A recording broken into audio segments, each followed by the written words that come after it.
जनता का मताधिकार अगर प्रयोग कर रहा है और वो मत हम ए को दे रहे हैं और बी को प्राप्त हो रहा है तो दुर्भाग्यपूर्ण तो है। अब सवाल ईवीएम पर बड़ा खड़ा हो गया है। इसलिए खड़ा हो गया कि काउंटिंग में 3 चीजें जो खुल करके आई वो चिंताजनक है। भाजपा पत्तल चोर है, नमक चोर है, कार्टून चोर है, अनाज चोर है, तकिया चोर है।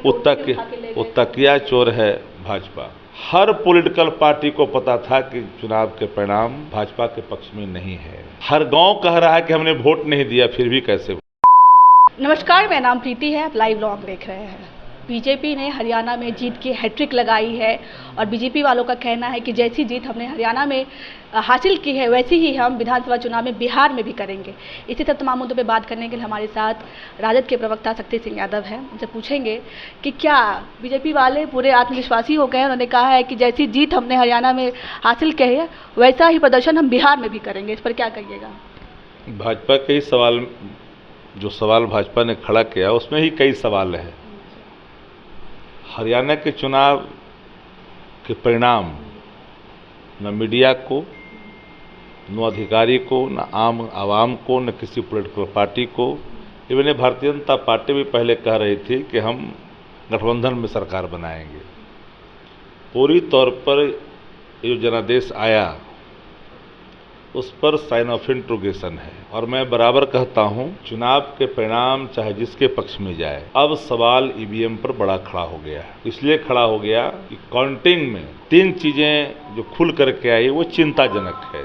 इलेक्ट्रॉनिक्स मशीन ईवीएम जो फुल चार्ज होने के बाद वोटिंग के लिए जाता है और बैकअप उसमें कितना रहता है यह भी सबको स्पष्ट है। 60% बैकअप पर काउंटिंग होता है, लेकिन 99% चार्ज दिन भर के बटन दबाने के बावजूद भी अगर 99% चार्ज मिले हैं ईवीएम और कई जिलों में तो एक बड़ा सवाल है। तो जहाँ से जीते वहाँ पे ईवीएम पर सवाल नहीं, जहाँ से हारे वहाँ नहीं, हम तो कहा कि चाहे जितनी बार जीत जाऊं, ईवीएम एक सवाल के घेरे में है। तो 3 मार्जिन से जो चुनाव जो हार जीत होती है उसमें काउंटिंग के पद्धति का, ईवीएम का बड़ा खेला होता है और इससे लोकतंत्र पर अब सवाल खड़ा हो रहा है। हर पॉलिटिकल पार्टी को पता था कि चुनाव के परिणाम भाजपा के पक्ष में नहीं है। हर गांव कह रहा है कि हमने वोट नहीं दिया, फिर भी कैसे वोट। तो ये चिंता का विषय लोकतंत्र के लिए है। जनता का मताधिकार अगर प्रयोग कर रहा है और वो मत हम ए को दे रहे हैं और बी को प्राप्त हो रहा है तो दुर्भाग्यपूर्ण तो है।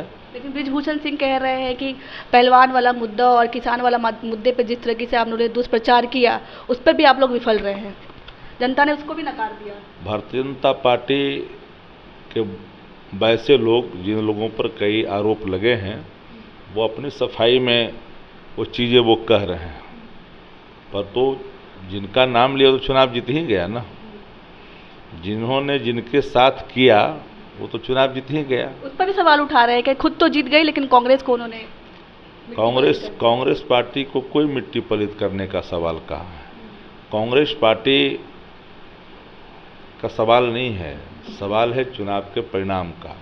चुनाव का परिणाम एक आश्चर्यजनक है, अविश्वसनीय है, कई चीज़ों को जन्म दिया है और अब लोकतंत्र कैसे महफूज रहेगा यह एक विचारणीय विषय है। दुनिया की हर विकसित राष्ट्र ईवीएम से अपने को अलग कर लिया। लालू जी के दामाद भी हार गए, हमने अब सवाल है कि हार जीत तो लोकतंत्र में होता है, लेकिन मैंने ये तो कहा हारने को तो सब कोई हारे हैं, कौन नहीं हारा है, बहुत लोग हारे हैं।